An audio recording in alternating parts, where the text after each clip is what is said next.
किस तरह से देखते हैं? देखिए, कानून पार्लियामेंट ने बनाया 12-12 घंटे चर्चा के बाद, और अब उसको महामहिम राष्ट्रपति की मंजूरी मिल गई है।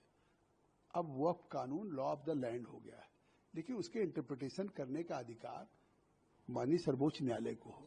माननीय सर्वोच्च न्यायालय में कुछ याचिकाएं दाखिल किया था पिटिशनर्स ने कि साहब ये अनकॉन्स्टिट्यूशनल है, या हमारी धार्मिक स्वतंत्रता पे हस्तक्षेप करता है, या वक्फ बाय यूजर खत्म होने पर हमारी मस्जिदें चली जाएंगी, या इसमें डीएम की क्या भूमिका होगी, या वक्फ बोर्ड में नॉन मुस्लिम्स क्यों रखे जाएं।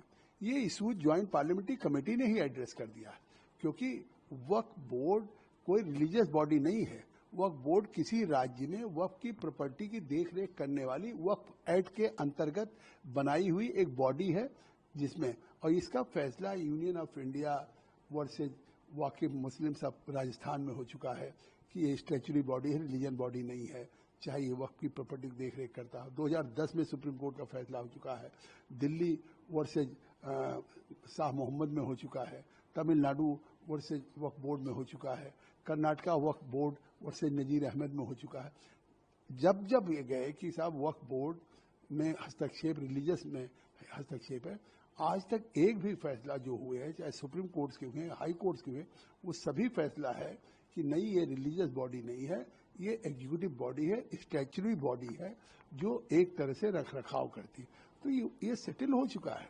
दूसरी बात, कलेक्टर और अगर डिस्प्यूट है वक्फ बोर्ड की प्रॉपर्टी में, तो उसका फैसला आप कलेक्टर से ऊपर सेक्रेटरी या कमिश्नर रैंक का करेगा।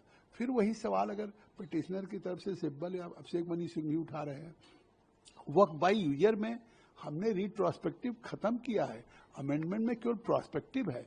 अगर पुरानी मस्जिद, खानका, कब्रिस्तान या है, वहां पे अगर नमाज पढ़ी जा रही है तो वो वक्फ की रहेगा। ये देश को गुमराह कर रहे हैं। ये जो विरोध हो रहा है, सियासी तौर से हो रहा है। आज भी वो वैसे ही कहते हैं, कांग्रेस पार्टी कहती है अनकॉन्स्टिट्यूशनल है। आपने अनकॉन्स्टिट्यूशनल क्यों नहीं साबित किया?